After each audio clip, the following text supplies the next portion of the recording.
หักสาวผู้วานไตเด้อเมื่ออ้ายได้ไปเห็นสาวผู้วานไตนี่นาได้เห็นน้องการดาผู้หญิงสุภาพสงามแท้หนอสาวผู้วานบ้านนี้น้องคนนี้มีแฟนแล้วบ่หากว่าอ้ายสิขอเป็นแฟนได้บ่คนงา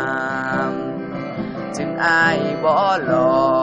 ถึงแม่พ่ออ้ายนั้นบ่รวยขอผู้สาวจงสวยหับใจอ้ายเข้าไปเชิญหน้าถึงว่าอ้ายบ่เท่บ่สำคัญดอกเด้อการดาขอเพียงแต่ว่าสาวนั้นหับใจก็พอหากได้เป็นแฟนควงแขนคนงามก็พออ้ายนี่จะสวนแม่พ่อมาขอคนงามทันทีญาติบ่ได้แต่งญาติคนอื่นจะเอาน้องนี้ญาติแต่คนดี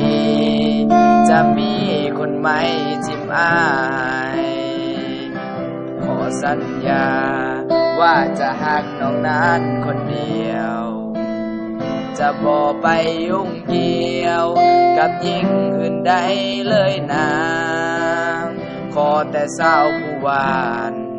หับใจอ้ายคนนี้เข้ามาอยู่ในใจน้องลาสาวบ้านผู้หวานไตก็พอ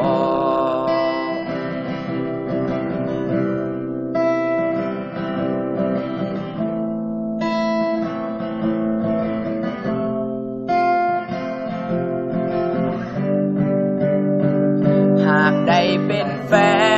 นควงแขนคนงามก็พออ้ายนี่จะสวนแม่พ่อมาขอคนงามทันทีญาติบ่ได้แต่งญาติคนอื่นจะเอาน้องนี้